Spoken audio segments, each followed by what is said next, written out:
Begins.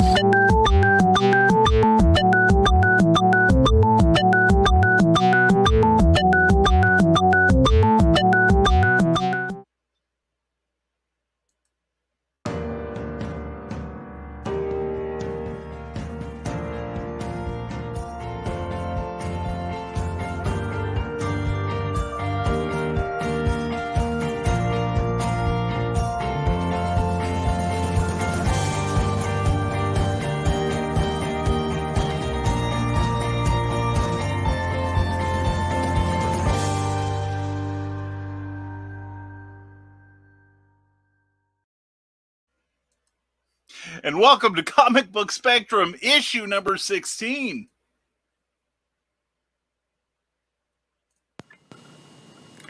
Hello there, Super Friends. I'm Kelly Gettner of Phoenix Sisters Cosplay, or you might just know me because you're interested in the virtual Super Friends celebration. If you don't know what the virtual Super Friends celebration is, I'm here to tell you about it.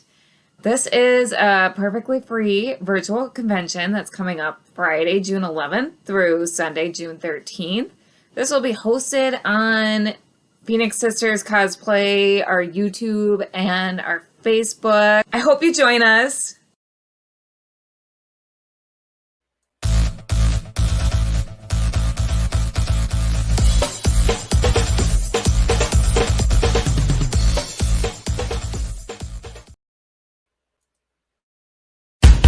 Welcome to Comic Book Spectrum, a Rising Tide Broadcast Network production. Get ready to explore the world of comics, past, present, and future, with our panelists Eric Hawkins, Brian Rodman, and Clyde Hall. And now here's your host, Brian K. Morris. Hi, everybody. Good evening. Welcome to Comic Book Spectrum, issue number 16 for June 10th, 2021. We're glad you're here, whether you're watching live or on the reruns. We really appreciate you all. And welcome to our new friends on Twitch watching us there. Hope you enjoy what you see and check us out every Thursday at 7 p.m. and at 6 p.m. Central Time. We talk about comics. We love comics. In fact, we're going to prove it over the next hour. But one thing we are is sponsored by Plasma Fire Graphics. Please check them out. Plasma Fire Graphics, when the look of your book matters to you. They do all kinds of great wraparound book covers, comic book covers, promotional art, and you saw one of their trailers at the start of the show. They did that, okay? They did great work, and they do it affordably for the independent creators, so please check them out. Plasma Fire Graphics on Facebook and .com. Plasma Fire Graphics, when the look of your book matters to you. Also, we are powered by the Rising Tide Broadcast Network. This is a conglomeration of like-minded broadcasters who are helping each other rise in the firmament here.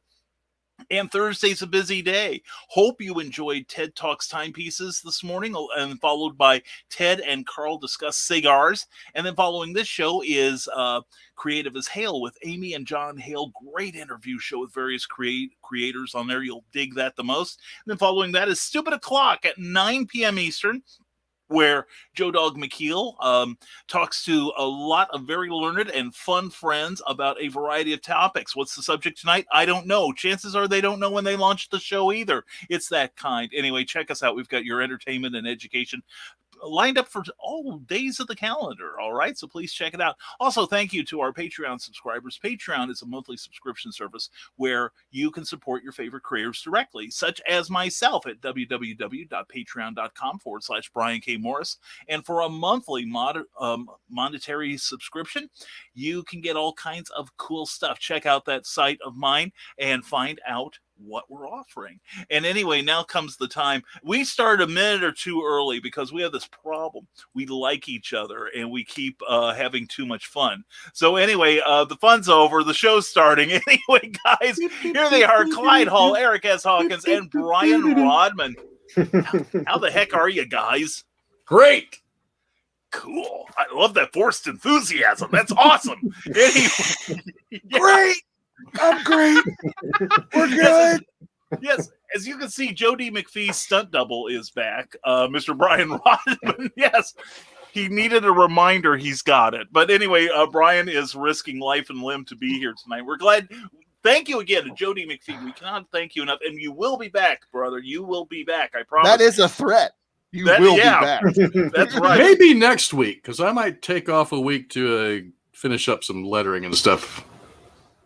Well, let me know. But don't dangle that in front of. I love how Eric was just like, I might take off just because I may. Oh, yeah, 7:50 at what 6:57 next week. It's going to be like, I changed my mind, Joe. It's like a week's notice. It's more notice than I gave you last week. As I sit next to the grown up kid from Goonies over here. Hey, it's better than sloth. That's all that matters. If I'm not running around yelling "Baby Ruth," it's a good day. I think Sloth was a true hero of that movie. It is true. I, sir, am not a true hero. I just draw them.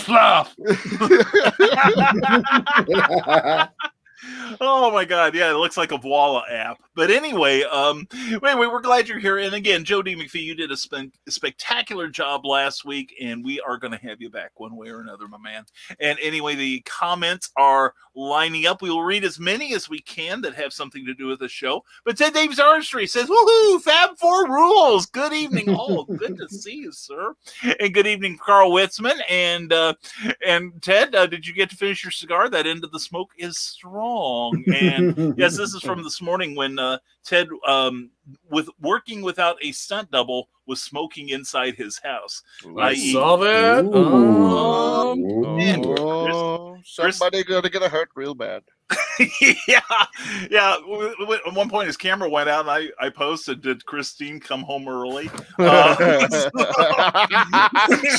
She just killed him right there. Just death. There you go.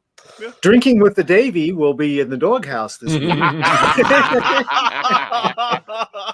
Yes, and tomorrow enjoy Christine Davies as she makes a spectacular mixed drink, and Ted is having bread and water. Anyway, yes, we are ready for a comic book spectacle and having a CAO and a bourbon while I watch the show. I agree with Carl. No. That's nice. And yes, we're finally here, Carly. Thank you for waiting. And okay, we've got all kinds of mowing going on. And Ryan Permison, as always, thank you for sharing this, my friend. And greetings, programs from Brian Hawkins, who we'll probably be mentioning several times inadvertently during the course of this show. And what's up, CBS crew? When is that shirt coming? We're all wearing shirts. 3 weeks. There we go. Eric's in charge of our graphic marketing, so here we go. And Ryan read The Astonishing X-Men Volume 1 by Joss Whedon this week, and he left a review, as all of you should, on Goodreads.com. It is mostly for books like prose, but they also review graphic novels on there. So please check it out. And not coincidentally, I have a page on there. And hello, Cindy Cap, CKOEPP.com. And again, please congratulate Cindy for running a very, very successful campaign. Yeah, for Animal Eye #1. #2 has already started production. She is not waiting on us by Jingo. So anyway, please check out Animal Eye when it comes out. And isn't Amy taking 2 weeks off? Oh, that's right. Yeah, she's okay. Scratch what I said about her being on tonight. She's taking some time off. She's actually writing or doing her job. Oh, you let her have vacation time? Well, it is the duty of every prisoner to escape. So she has crawled under the barbed wire. Ryan Permison, what should you do? Read the comic before seeing the movie, or watch the movie, then read the comic it's based on to avoid spoilers? I would always say read the comic first. Skip the movie. That's just depends. Yeah, I would say that, but in the case of Sweet Tooth, I don't think I would have liked the show if I'd read the comic first. Oh, Exactly. Really? Yeah, Yes. okay. Good comment. Yeah. Good comment. Because my understanding, and this is from our shared discussion this afternoon on Facebook. Yes, we talk to each other. That Sweet Tooth, which I admit, I've only read part of the first issue. I've not read anything past that, but I do want to catch up. That it's there's a fairly high graphic violence level to it, but that is not the case in the television show. That it is as close to family friendly as that thing's going to get. I think it is family friendly. How many episodes did you watch, Clyde? I'm down to 2 left. So Okay, so I've watched through it like 2 or 3 times now. I really like it. Wow, you've Sounds like watched it. it already. That's awesome. That sounds like it. And yes, please. They let Jeff Lemire was the original writer. I love his stuff, but they said that this is like from a decade ago that he wrote this, and the it's a post-apocalyptic story. Well, we've had a lot of post-apocalypse stories since then, and one of the things that they worked with him in a consultation level was about the tone. And they said, not only to make it more family accessible, but also we've seen a lot of The Walking Dead and similar type shows. We would like it to be different. And he was on board with that. So it sounded like a really good collaboration. So yeah, that's one of the, I think maybe it's a case-to-case basis. Because if I had known everything about the show and the series, I'd have watched the show first. I agree with Eric on that one. That particular one. Others, no, I want to read the book first. So I do think it depends on the movie and it depends on the comic. For me, I know when Watchmen came out in theaters, I waited and I wanted to, because at that point I hadn't read the graphic novel yet. And my friends had, I just hadn't got around to it. And I knew that reading it was just such an amazing experience, according to them. So I read it, and I'm so glad I read it before I watched it. And the movie, I love the movie, especially the extended cut. I love it. But I would say most cases, read it before you watch it. Yeah, but, I think most cases that is true. This is the only time I can think of that I've liked. From what I haven't read the book yet, I want to go read it now. But from everything I've read about it and watched videos about it, it's kind of the same story, but it's really, really different. Like Clyde said, Lemire was on board with a lot of the processes and stuff. That's great, man. And it's interesting that Robert Downey Jr. and his wife. I didn't know that until after I'd watched the whole thing. I'm like, I thought that was really cool. And there's some great music in it too. That's fantastic. Well, that on lead. Another, I'm sorry, go ahead. The actor playing the lead for a child actor just blows me away about every episode. He's supposed to be, one of the characters says, hope exudes from every pore of this kid, and I don't know why. And he brings that to life along with some of the effects help, but the kid's got a lot of charisma. I am hooked. Well, that sounds good. I'm going to have to try watching the show now. After I was going to say, I think I'm going to start it tonight after talking to you. Yeah. Well, keep in mind also that not all shows closely follow their source material, like Supergirl does not. The Flash is fairly close in spirit, but like Doom Patrol is not. A lot of these shows are an amalgam, especially for long-running series. They are an amalgamation of various concepts that have happened before. The new Titans TV series, things like that. Even some of the iterations of Superman, like Lois and Clark, etc., are based on aspects of the original. So I would say again, definitely read the comic first. And then watch the show, and then just try to keep them separate, because we all know they do happen in real life, but just in different universes. So, the Ninja Genko, glad you're here, says y'all have too much fun. No, we don't, but we've got enough we're sharing. And Ted Davies Artistry says Geiger was great, Eric Rodman. I've picked up the Last Ronin 3, reading it tonight. And Chris Blasey says, can you all say happy birthday to my cousin Gabe Itch and my stepdad Nick Gurr? Nope, can't do it. Sorry, can't say Nick or anybody. Happy birthday, huge fans. Glad to hear that, Chris. Anyway, we're gonna trot on, and we've got reviews. Who wants to start? I see Mr. Rodman looks expectatious. Yeah, I'll go. Okay, go for it. Yeah, well, he's got the breath to do it. Yeah, right? Because we're running out, guys. No. Yeah. Book good. Why say lot word when few word do trick? So there we go. All these visual people. Are you wearing a robe? It's my cardigan. Oh, okay. It's my cardigan. It makes me feel like I'm in a library. Like, look at you, Hefner here. and yeah, he's got that Hefner thing going. Yeah. All he needs is the indoor waterfall, the pool, and all that. So, oh, hello. I didn't see you come in. Oh gosh! So this week, I'm reviewing a series that actually just recently, the last issue came out of this arc.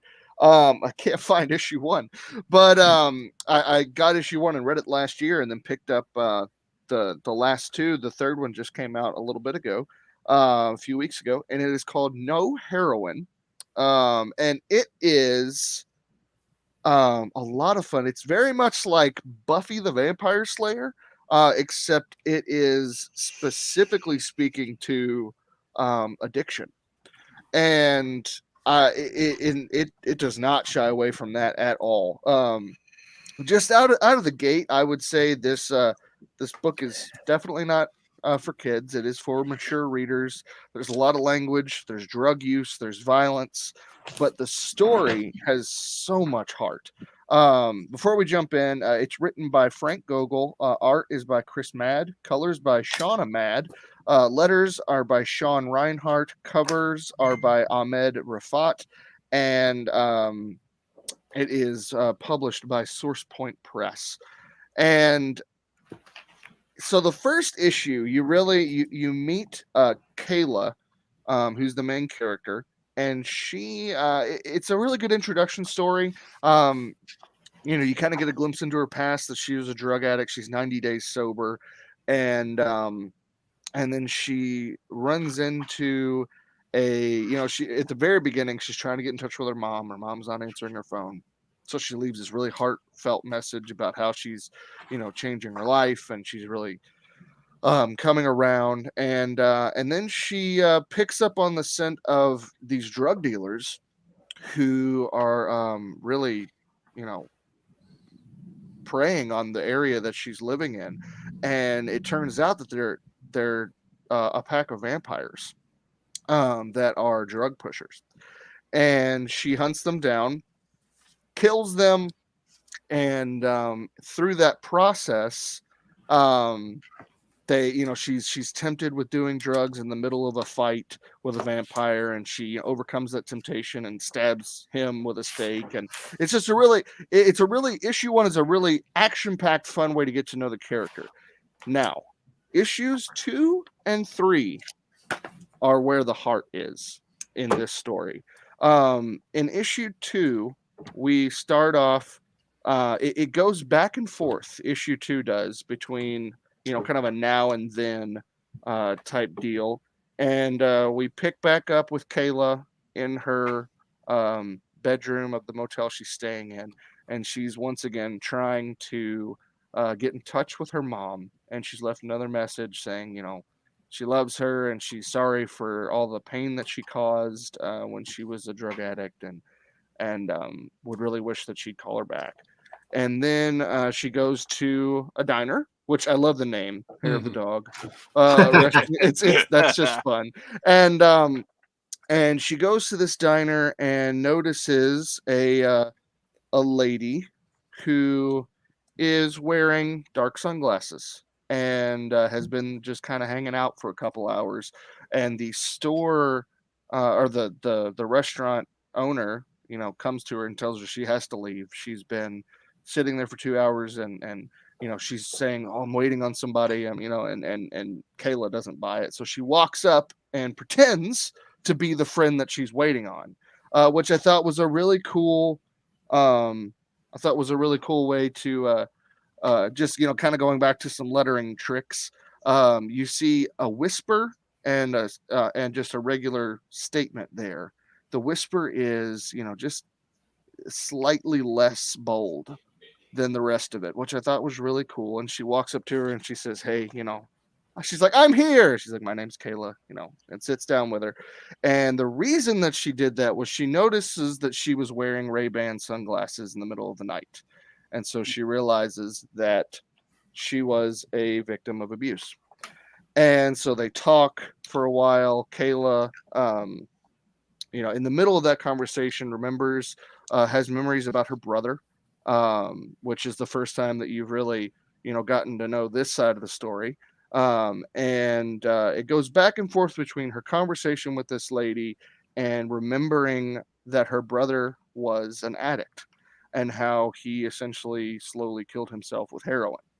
And in the meantime, we go back and forth between that story and Kayla and her new friend go out side of the restaurant, and her abusive boyfriend is waiting for her. They get into a fight. Kayla throws him in the trash, and then we notice a little transformation begins to happen with her abusive boyfriend. And bada bing, bada boom. There's your sound effect, Eric. He is a werewolf. Yeah, some gradient on there, and absolutely a couple different strokes. Cool. Yeah,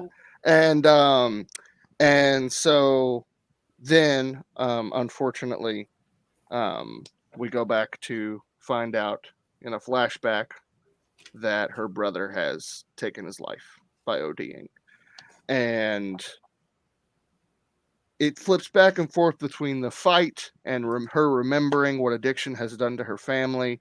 At her brother's funeral, to dull the pain, she's introduced to his dealer, who offers her a way to deal with the pain the way he did with her brother. And she takes him up on that offer. And the fight between the werewolf and the ladies continue. And we then find a conversation between Kayla and her mom. Her mom is confronting her. It's an intervention about how she needs to stop taking drugs. She's had it, and she doesn't want to bury another child. And it's really, really well done, the storytelling, how it bounces back and forth between the werewolf sequence and the addiction, because as the werewolf begins to get the upper hand, addiction begins to get the upper hand in the other story. So it's just a really it's very, very well done in how it is depicting addiction as the real monster here, even though we're fighting, actual monsters. And eventually her mom kicks her out because she's had it. And gosh, one of the most heartbreaking lines I've read in a comic in a long time. She says, she says, you're a junkie, and if you want to kill yourself like your brother, then I'll save myself the heartache later, and you can be dead to me now. Which is just, jeez. And then she slams the door. This is not a happy feeling book, just so you know, but it is amazing. And I don't want to give too much away of the ending, but something, the werewolf story wraps up really well. Again, very parallel to how the addiction side of her past wraps up, and issue 2 ends on a cliffhanger of her mom or her uncle calls her and says, your mom doesn't have long, you need to come home. And so that's where issue 2 leaves off. Issue 3, quick summary, because you guys really need to go get this. Issue 3, I pulled a Kevin Smith. I totally cried at the end of this. It was so powerful. She goes to her mom's house. She as she's there, she realizes that the person who is in front of her, who is disguised as her brother and is trying to essentially get her to give him her soul, ends up being a demon. Which, look at that artwork. Nice. Just so cool. Well and yeah, and she fights the demon, and in that fight, it's much more psychological than it is physical. It's all about I can give you everything you've ever wanted, everyone you've ever hurt, everyone you've ever lost. They can all be back inside your mind. I can give you this if you can just essentially let me allow your body to slip into a coma, and I will feed off of all the horrible things you've ever seen, but you can live in paradise in your own mind until you die. And, you know, she fights that temptation, and then is tempted after something tragic happens in issue 3. She's tempted to go back to drugs. Again, really, really promoting that addiction is the real monster here. Even though there are vampires and werewolves and demons in each book, it's always parallel with addiction. And just the storytelling was fantastic. I really loved the art. I thought the idea was so clever and how it's been told. All the cover art is just super, super well done. Very emotional. That's issue 3 right there. And I don't know. Overall, I would give this guy a solid 9 out of 10. There are a couple times where the art kind of lost me a little bit, but nothing drastic at all. I think overall it's a great story that really moved me. And if you're looking for a powerful story about addiction that ends well, and I know I said a lot of depressing things while reviewing this book, but it actually ends very, very well on a happy note. So go get it. It's No Heroine. It's available at all comic book stores right now, or you can get it off of sourcepointpress.com. I can't recommend it more. Fantastic book. Sounds Cool. Sounds good. Sounds Yeah. good. I feel so happy now. Yeah. All right. Well, now that we've brought everybody down. Yeah. This is how I felt for a week, people. There you go.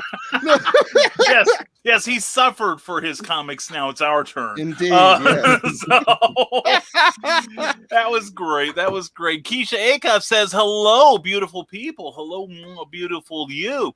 Brian Hawkins says, I haven't read Last Ronin 3 yet, but I did read Nuclear Family 1 and 2 this week.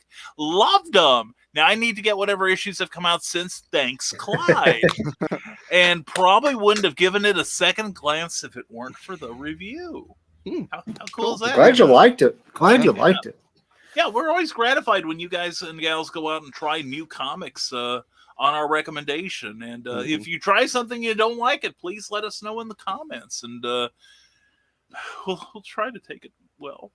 Anyway, actually, if you have anything negative to say, just message me. I thrive on that. Yeah, that'll be Brian at thenebulizer.com. But anyway,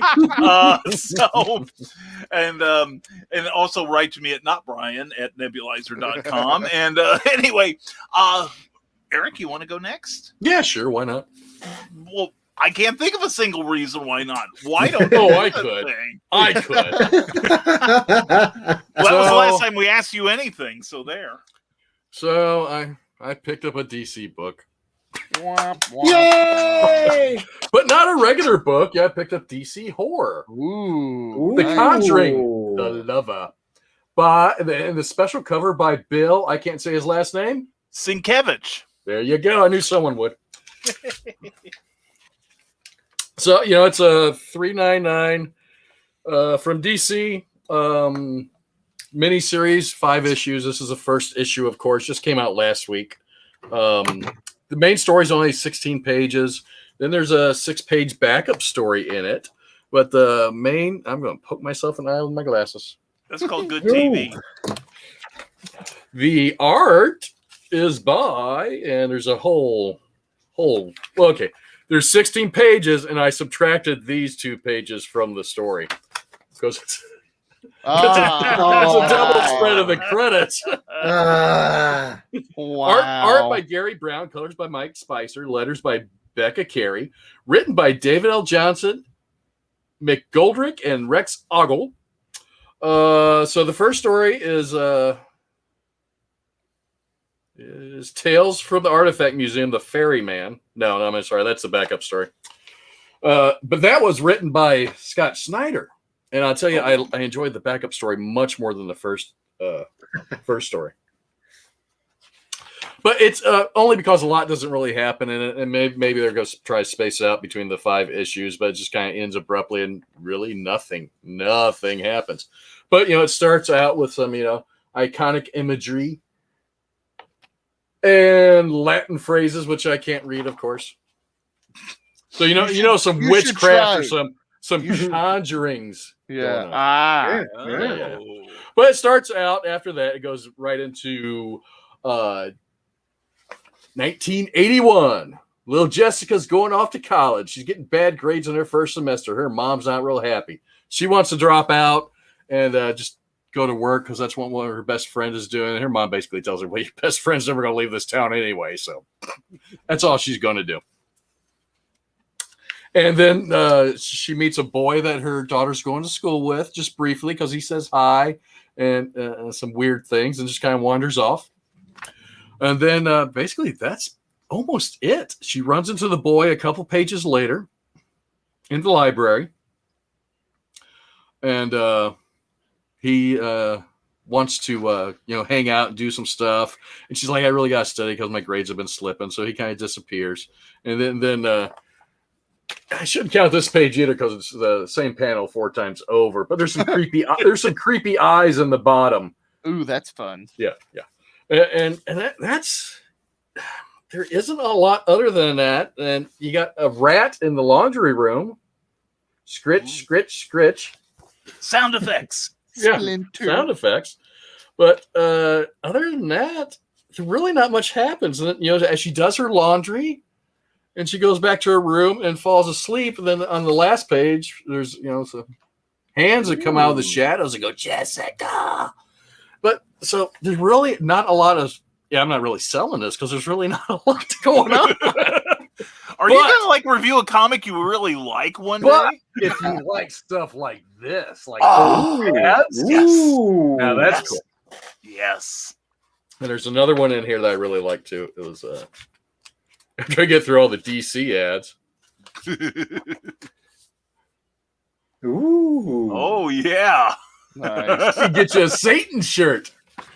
But the backup story is so much better than the main story in this. I would buy it just for this 6-page backup story about this guy, a kid who gets tricked into taking the silver coins off his dead grandma at the funeral.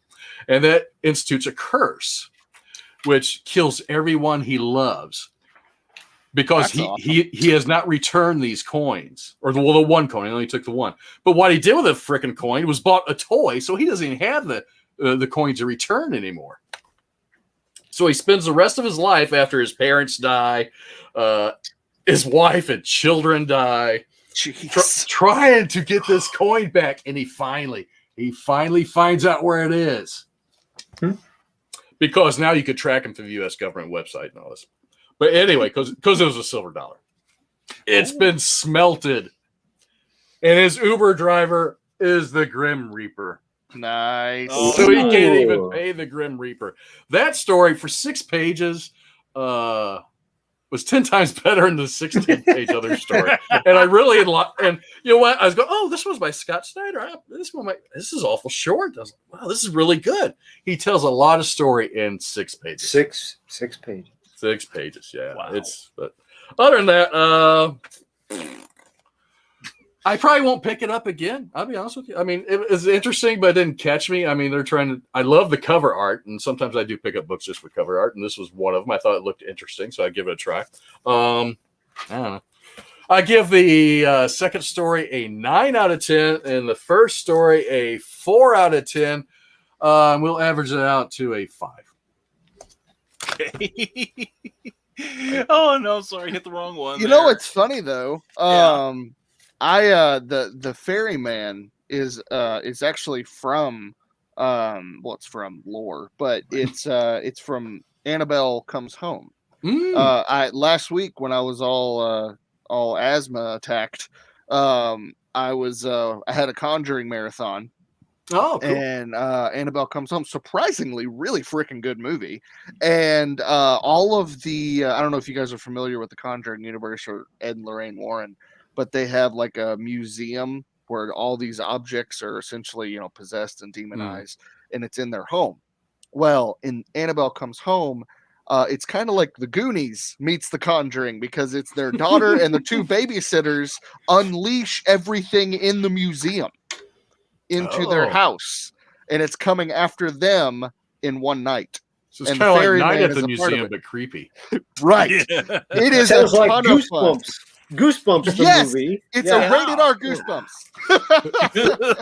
There is one little thing in the main story that struck me as odd, and only because if they wouldn't have put the year this was taking place in, 1981, when the daughter replies to her mom, whatever. And I don't remember us doing that in the 80s. I think that was a 90s thing. Yeah. I think that was more of Yeah, like that the was a Clueless 90s kind of thing. Yeah. Clueless. The last 6 pages are really, really good. Uh-huh. But yeah, I mean, $3.99 for 6 pages might not be worth it. That's amazing that a 6-page story, the writing talent that goes into that won you, and a 16-page story just didn't do anything with, you know. I mean, a girl just feeling sorry about her life and not liking school. 16 pages of that gets old really quick. Well, is there build up there though? Like, at least are they building to something that you'd follow up on? I mean, you've got some kind of conjuring going up in the first 2 pages, but you don't know what it is.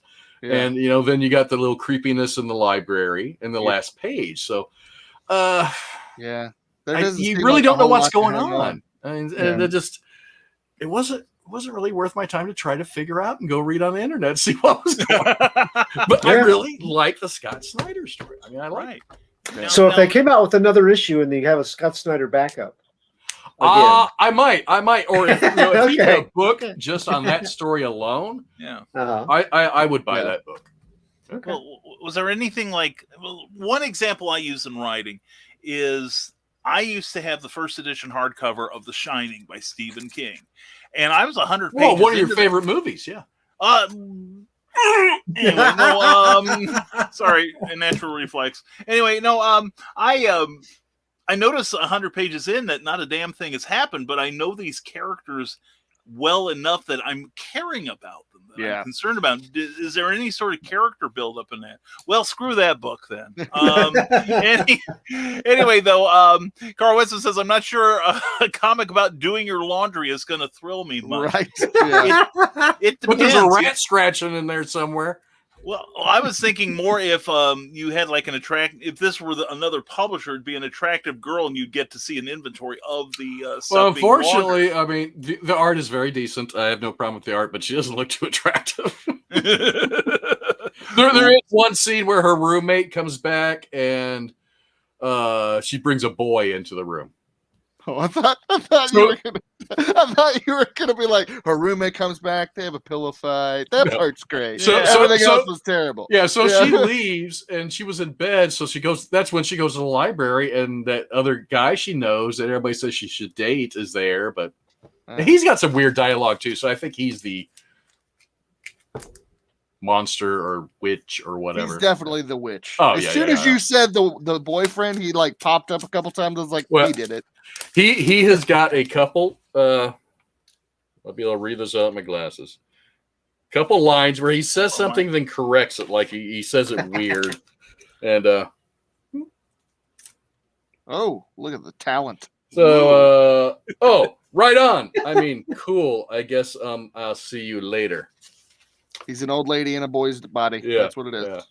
Yeah. Then he does it again. Oh, right on. I mean, right. See ya. It's like that Steve Buscemi. The writing's not that good, but the last 6 pages. Even though Eric has told you how it ends, please buy it for the last 6 pages. Hey, there's 4 more issues. I don't know. Maybe if you like The Conjuring, because I've never seen the Conjuring movies, maybe there's something here I don't know about, and that's possible. Well, I thought the cover's great. I like the cover. Yeah, it sounds like a lot of the Conjuring movies. The first 30 minutes or so is really just getting to know the families or the main characters. Like Brian said, like a lot of Stephen King novels. It takes a lot of time to really just a couple little things happen where you're like, uh-oh, which might But not nothing work major in a happened. 16-page comic book. I think that is where you find the problem is Yeah. it doesn't Yeah. translate well.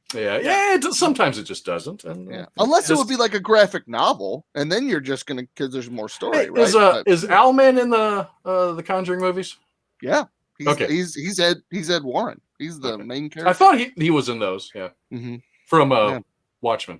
Oh, I can't know remember. that. I can't remember. Yeah. Well, Brian. Oh, did he look? Brian's like, Oh, Night Owl. Thank you. Yeah. Night Night Owl, Owl. yes, yeah. I was waiting for somebody else to correct you. I hate sounding like a know-it-all. Oh all the man, time. Night Owl, Pigeon Boy. I don't know. The bird guy from Watchmen, him. The guy that Yeah. floats away in the little bubble machine. Him, Sounds like. If you like pretty art on the cover and a 6-page story, buy this book. I hear those footsteps. Oh, if you They're enjoy running out DC now. ads, it's full of DC And ads. if you enjoy DC ads. I know. But if you bought it, you probably already enjoy DC. Now, from what you showed of the fake ads, Oh, You know, there's I only have 2 of to- them. That was cool. Yeah, but that that's was 8 cool. that's 8 pages worthwhile. Okay, so There you go. There you go. I see why you rated a DC book because you wanted to just pick out one to go. Well, I've got the Slap. other one that I bought last week that you bought too, the Lake House, the Lake Yeah. House, nice house on the lake, which I Nice still House on haven't the read Lake. yet. I still got to get on that one. Oh my god, that's funny. Well, we've got some more comments. Ted Davies Artistry loves it. Bill Sienkiewicz is his favorite next to Mike Mignola, of course. And Yes. it is DC though, Eric, just saying. I know, right? Yeah. And greetings, Comic Book Spectrum. Hello, and Ted Davies Artistry and Carl Wisman. Glad to have you here, Pop Culture Avenger. Always a pleasure to have you here. And hello. See, everyone's getting friendly in there. I love it. So anyway, while they're talking to each other, and obviously it's just like Clever Tile Penning. They started ignoring us. Anyway, and with that in mind, how about I do mine, and then Clyde will bring up the rear and save us all. These have been good reviews. In fact, I'm going to go get No Heroine. I mean, That's great. I've Yeah. heard of it, but you've Best sold 8 me. I got to pick that up. Best It's 8 fantastic. pages Will of the the month, I'm sequel telling series be Yes Heroine? Ooh, hopefully not. Just and since you just said that, just to make you feel bad, Eric, this book is dedicated with immeasurable love to Joey Jack, my brother, my first friend, who during the creation of this book lost his battle to addiction. Thanks for making fun of the book now, Eric. Well done. What was his addiction Ooh. though? Was it heroin? I imagine so. I have no idea. You know, heroin is a rampant disease across Oh, the country. yeah, St. Louis is absolutely. horrible with heroin addiction. Yeah. Yeah. Yeah, Kentucky is too. It's really, really bad. Southern Indiana, Kentucky area, for sure. Next is Clowns Well, it's Are such Us a on the Rising happy Tide show Podcast. Nothing but smiles tonight, everybody. There we go. All right, yeah. And Clyde is now thinking, yes, Brian, go before I do. Oh, yeah. Well, wait, before you go, I'm changing my book to this just for challenge. I think I need to do an adaptation of the Bible for you, Eagle. now, Mr. Rodman, when you were reading those, was there any certain music playing in your head? Because from your review, I got Blue October. Oh, It made me think of Hate Me Today. all right. And I Wear My Sunglasses at Night by Corey. Hart. I did actually. I did think about that one when that panel popped up. I was like, I wear my sunglasses. But no, actually, I didn't actually search. I normally do search for some kind of music to listen to when I read comics. But these, and that might just tell you how good the story is. I Good. completely forgot about it because I was so immersed in what I was reading. So. When you talk about earworms, when you guys were talking about the ferryman, I was thinking of an old Chris de Burgh song that used to pop up on MTV all the time called "Don't something like Don't Pay the Ferryman." And I'm the only person that saw it because I'm the only person that watched MTV. Like, I was going to say, I I was gonna say, don't know that 'cause one when you because said that, I thought of "Don't Fear the Reaper." Yeah. Yeah, but Another one. Oyster Yeah. Cult. Yeah. I know quite a few Chris de Burgh songs. I really enjoyed the Fire on the Water album. oh yeah, Mm. that's a super. Was it song. Fire He's on the a great- Water or something? The one that has like Lady that, in Red, and he's got a Yeah. trilogy of songs on there about Jesus coming back and stuff like that, and Apocalypse and all this stuff. Yeah. Yeah, and the main thing about this one video was everyone thought it was the ferryman was played by Tom Baker of Doctor Who, because you couldn't see him like from the eyes up. He But had he a had big this scarf. he has a big scarf, a robotic dog, and this huge, incredible smile. Which That's Baker is scary. famous for. So yeah, and Baker's like, no, it's not me. So anyway, thank you two for the feel good books of the year. I will try to elevate the mood here a little. Now, I get a lot of crap around here. I was like, don't pay the ferryman. Don't even fix a price. Don't pay the ferryman before he gets to the other side. See, she knows. Cindy Kep knows. CKO. You can always count on Cindy Kep to come in with the knowledge, man. She's got our backs here, I'm telling you. CKOEPP.com. Please sign up for her newsletter and also check out her books on Amazon because we adore her. So anyway, I get a lot of crap about the fact that I do like DC. I grew up with DC. And everybody's like, oh, what DC book are you reviewing this week, Brian? Well, it is the old person comic company. Yeah. Well, yeah, it is. And I'm elderly. I own it, okay? I'm elderly. I'm elderly, damn it. I'm officially elderly. I've got my, well, I don't have my AARP card anymore, but I do have my Medicaid card. And so as I'm eating soft food, what do I like to read? Well, I'm gonna make you Pop Culture Adventures joining it too. It's a Fine Day by Tony Carey. Same time, frame, same great song. Thank you very much. Cool idea. Well, anyway, I'm not going to review a DC comic tonight. No, I'm not. I'm going to review 3 of them. So there we go. Because there's a theme. There's a theme, folks. And all of these have come out in the last month. In fact, I have picked these up within the last week from my local comic monger and another one in Kokomo, Comics Cubed in Kokomo, and Blue Moon Comics here in Lafayette, Indiana. DC has an incredibly diverse cast of characters, some major, some not so much. And DC, as of late, has begun to celebrate some of them. Like one that a lot of us have been waiting about 25 years for this one. The first one is Milestone Returns. In the 90s, there was a kind of an imprint of DC called Milestone. And if you're familiar with the cartoon Static Shock, that's where it came from. Well, after a lot of years and legal wrangling, Milestone has come back to DC. And this issue is basically a retelling of the event that in Dakota, that's the name of the municipality, that created or inspired a number of superpowered people. It's kind of like the White event from the old New Universe from Marvel. It's that one moment where everything just kind of turns over. And yes, there are, but there's DC ads galore in this. But anyway, what there also is a number of people that contributed to the original, such as Dennis Cowan, who draws quite a bit in here. Bill Sienkiewicz, I know how to pronounce it. Anowitz. Shut up. Anyway, and Chris Cross, who drew a lot in the original, Jimmy Palmiotti, doing a rare inking job. Mostly he's been writing the last 15 years or so. But anyway, there's a lot of good stuff in here, brought back a lot of great memories. And there's a preview of 3 of their upcoming books, such as Static Season 1 and Icon and Rocket and Hardware. All of them were really nice. The artwork was really good. Now, the thing is, just before the show, now Eric is not going to buy this. I can tell you now, the lettering is really nice. I own this book. Well, and I bought the blank sketch cover to draw on it until I read it and disliked the hate in it so much I did not want to review it.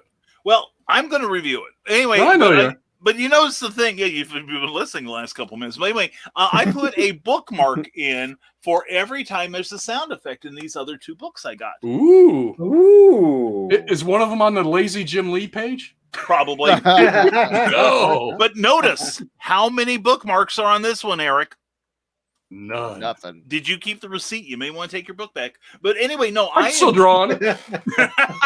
draw Superman on it. But anyway, but no, it's I found it enjoyable. Wasn't a whole lot for me as far as new stuff, but it was well written, and it should be because it was all written by Reginald Hudlin, who did a very credible run on the Black Panther about 5 years ago for Marvel. He's also been nominated for an Academy Award for his writing. He's a producer, writer, does all kinds of cool stuff like that. But anyway, that is a really cool book. Now, the one that came out week before was called the DC Festival of Heroes. And this celebrates not just the creators with an Asian heritage. It also celebrates the characters from DC with an Asian heritage, such as Ryan Choi, the Atom, Cheshire Cat, Clown Hunter, the new Dr. Light. I say the new one because the old one was a goof. Batgirl, the one who doesn't talk very much. Cheshire, Grace Choi, Gold Lantern from Superman number 14, and also a Green Lantern who appeared in one of the YA novels. If I can angle that there in the center of your screen. She was in a YA novel about 6 months ago, Tai Pham. She's Vietnamese, also Katana, Lady Shiva, and Connor Hawke, the son of Oliver Queen, before Flashpoint. And Red Arrow, the new Superman, Kong Keenan from which was a spin-off of the Superman book from New 52, and Tracy 13. There's also a number of terrific writers in here, great characters. There's an appearance by Shazam in here, which introduces a comic book version of the Chinese legend, The Monkey King, which was a terrific movie with I want to say Chow Yun Fat, but one of those, one of the great martial arts guys. Somebody can look it up and clue me in. Anyway, it's a lot of fun. Gene Luen Yang wrote it. The Monkey Prince Hates Superheroes. That, Eric bought a whole book for 6 pages, maybe 8. This one story is really good. Actually, most of the stories in here are real good. 9 anyway. with the cover. Say what? 9 with the cover. Yeah, and oddly enough, that's Jim Lee. Go figure. But there's a whole lot of people in here, and also our friend Pornsack Pinchot. Oh, good grief! He's back. Yes, and actually, he wrote a story. It's the story preceding Shazam. It's the one with Ryan Choi with a guest appearance by Bruce Wayne. It's very, very good. It really is. It makes some wonderful points about American-Asian relationship. I don't think in a very heavy-handed way, but yes, there's a whoosh and a crop. Hey, there's another one. There's another one. Oh, there's more in this scratch. There's a couple scratches, a hiss, and a thok. Whoa, Sir, that's just in one spread there. There's also a Berserk, and one of everyone's favorites, a Splurk. Oh yeah. Oh man, yeah, and whack. You know it's good when it's got not just one, not 2, but 3 whacks. Is that what you do when you can't thought? Pretty much. Sometimes you get older, you just have to take matters in the hands yourself. But anyway, and here we go. You wanted the gradient. Whoosh. Whoosh. Ooh. All right, so one thing I should say, ratings so far. The Milestone is ages 13 plus. It is $4.99. The Festival of Heroes is 100-page, super spectacular. And it is 13 plus. Also, it's $9.99 retail. And then this came out just this week. As everyone knows, June is Pride Month, and DC's on board with it. With, guess what, a Jim Lee cover. Anyway, well, he has no other position in the company now. The other 2 draw covers, does he? I think not. I'm not sure if he has. Well, let's see. Let's take a look in the back. Does he still have? Yes, he is still publisher and the chief creative officer. So apparently DC, the new management figured out that like most other corporations, you can get one guy to do two other people's job, and they got rid of Jeff Johns. Anyway, but no, this look at this, it abounds with like thwack in a Batwoman story. And most of the characters are either gay or bi. You know, they're somewhere on this way. And here's the big one here for Harley Quinn and Poison Ivy. Groar. There you go. mean, and with a chomp to end it all. But anyway, but no, it's got a lot of great characters. It's got some really fun stories. Also, one, you know, I have talked about how I'm actually optimistic about, or I want to see some sensitivity with Alan Scott, the original Green Lantern, having come out as a closeted gay man, and it treats it in here with respect in a wonderfully drawn story by Claus Janson.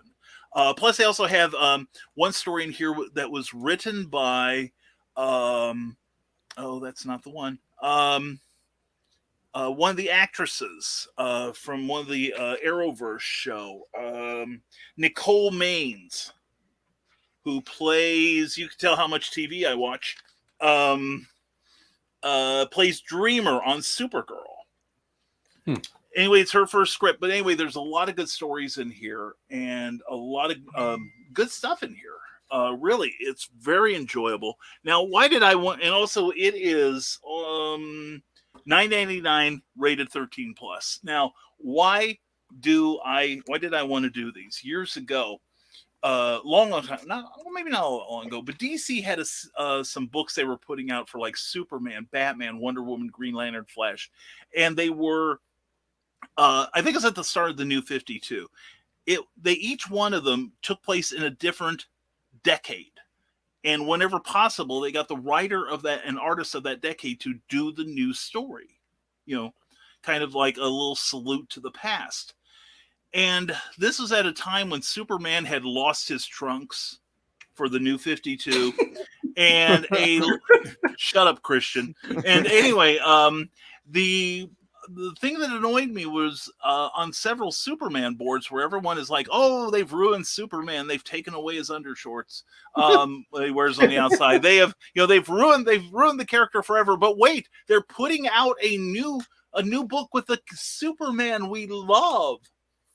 And I'm like, then why don't you guys go to your local comic store and reserve a copy?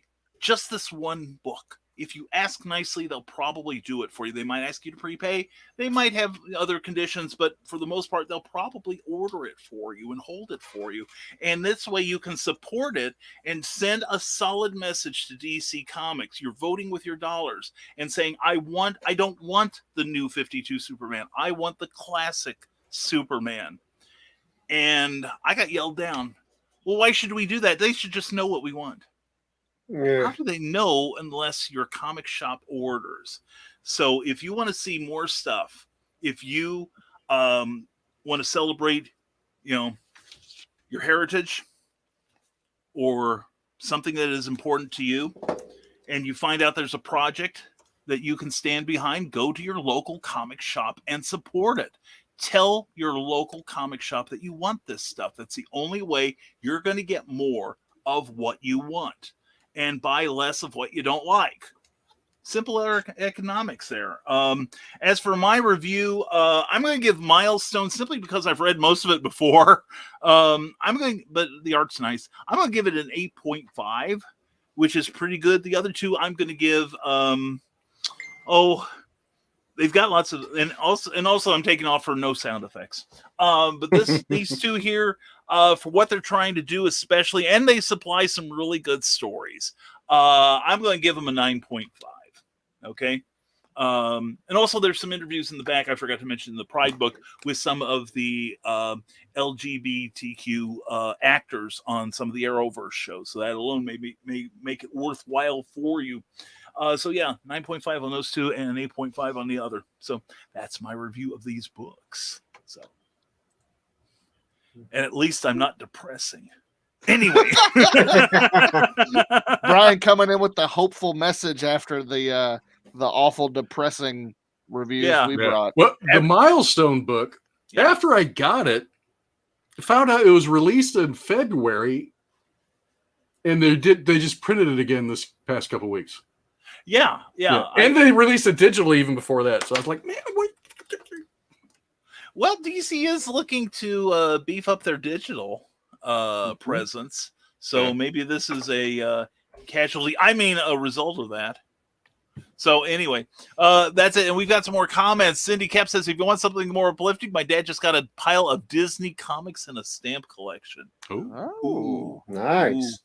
We want here an inventory. And Angie Dude is just stopping by to say hi, Angie. Mwah, glad to see you.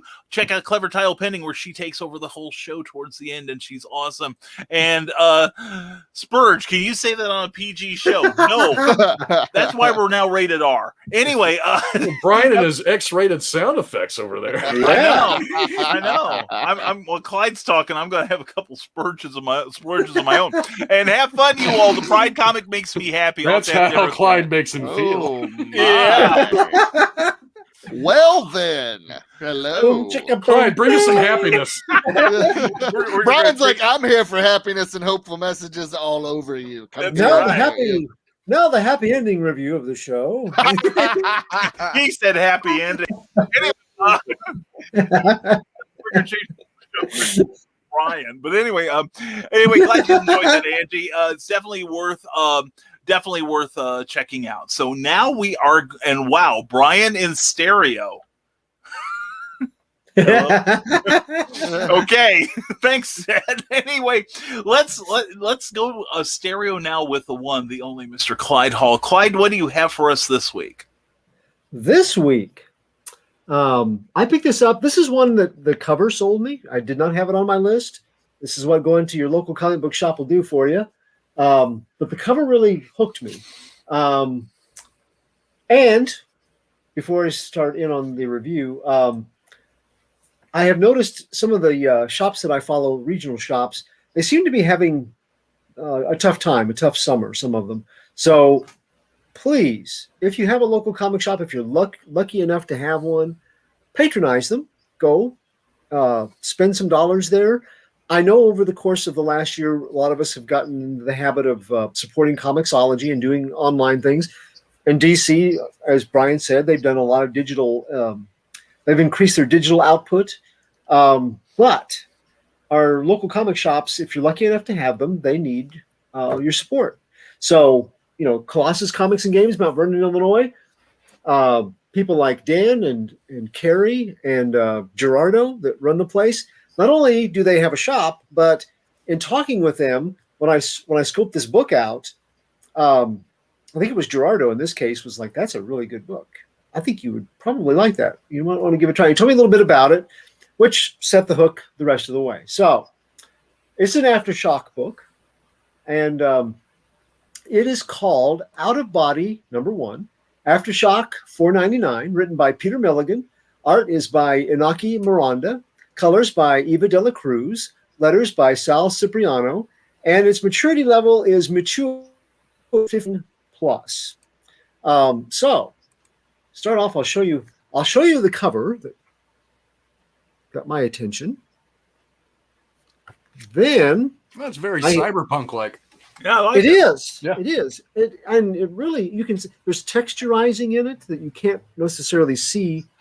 But I really liked it. The more I looked at it, the more I'm like, I gotta crack this open and see what's inside. Now, I'm sorry, Eric, there's not a lot of sound effects, but we do have one page. Oink, oink, oink, oink, oink. Re. So we got that. But otherwise, Miranda has a very, what I would call an everyday sort of style. It's a very real, solid world, which is important for this story. In the review, I'll talk about, he reminds me of some past artists who weren't so big on the superhero aspect, even if they worked for a company that did that, but more of the everyday look, or sometimes spycraft look. But here's a sample of the everyday sort of appearance of things. Very, nice. It's laid out nice. The panels are varied, but as far as it's just very much I would call it a fairly mundane world. And then you get pages like this. Nice. Ooh. Yeah. Well designed. Yes. Normally the style, Miranda's style would not have wowed me until I hit some of those pages.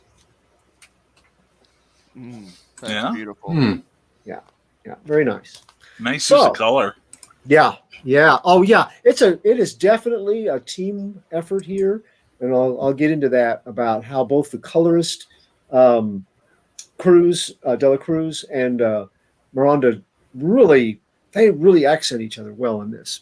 Okay, so if a comic book, especially the first one in a series, has little action, by all means, make it stimulating and visually interesting.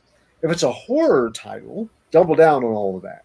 The opening act of Out of Body manages this by presenting suspects in a mystery through the possibly dying eyes and mind of the victim. Protagonist Dr. Dan Collins is a psychologist specializing in treatment of addicts and PTSD patients.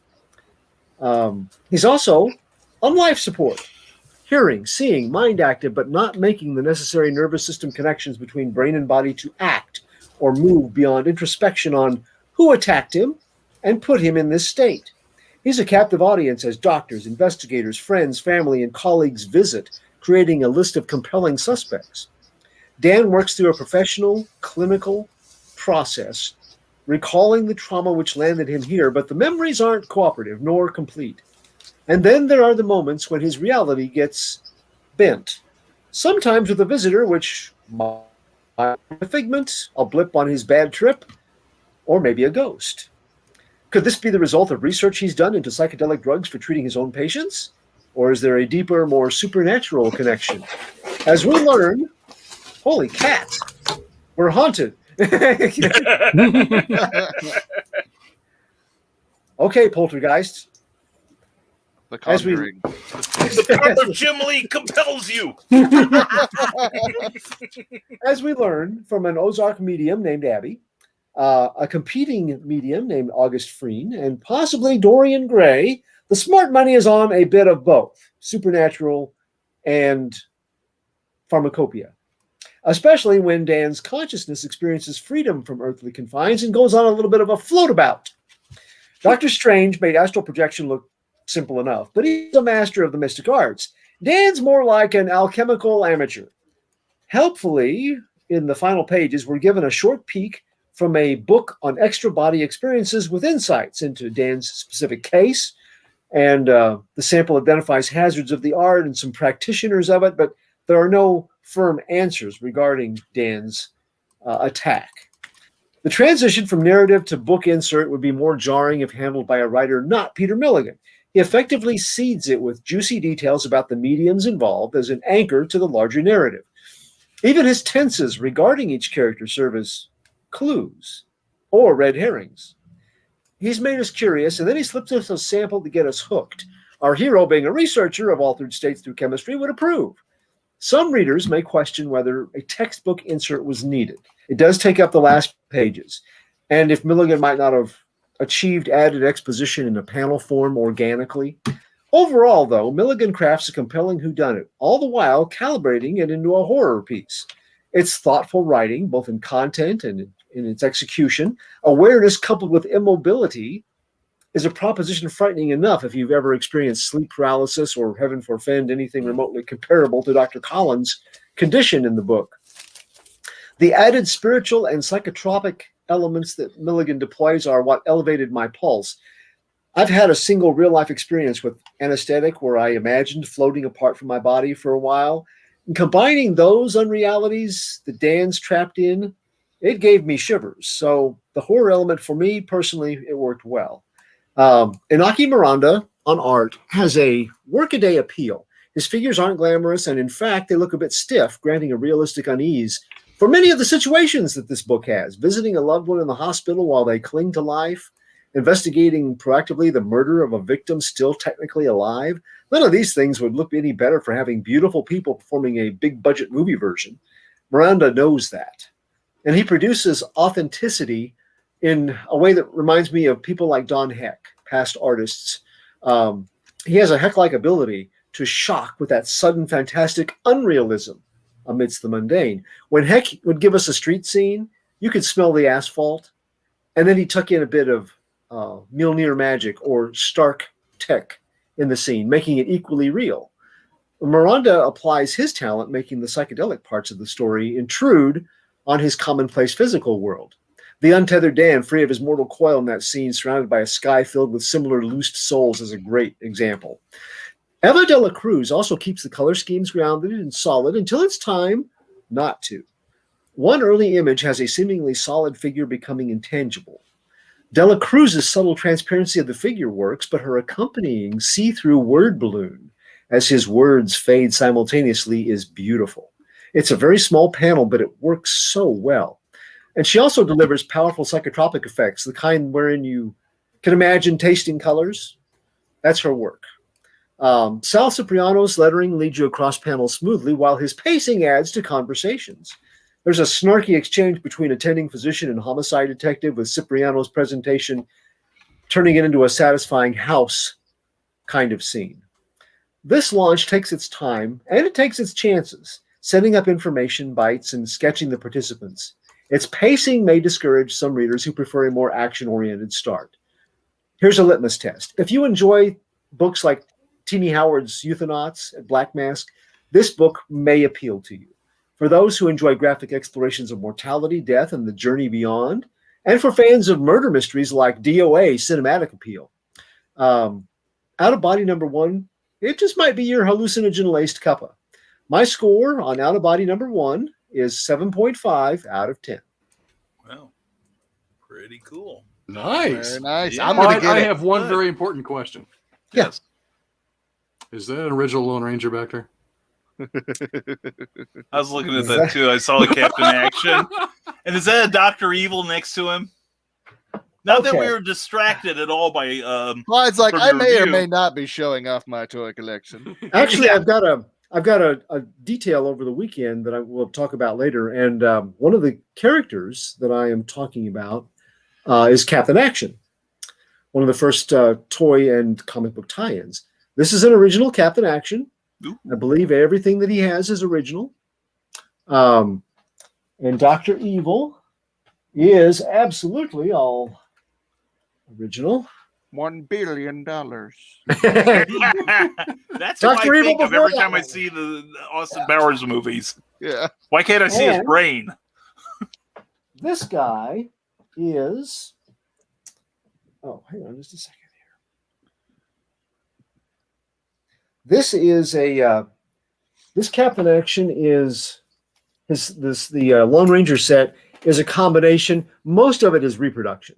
Oh, okay. The mask is original, and a few of the accoutrements are, but most of it is reproduction because those are expensive. They're hard to come by. Yeah, I was just looking them up on eBay, like, oh, because I had one. I had the Lone Ranger in silver, the Gabriel ones. Gabriel? And my poor brother had Tonto and Scout.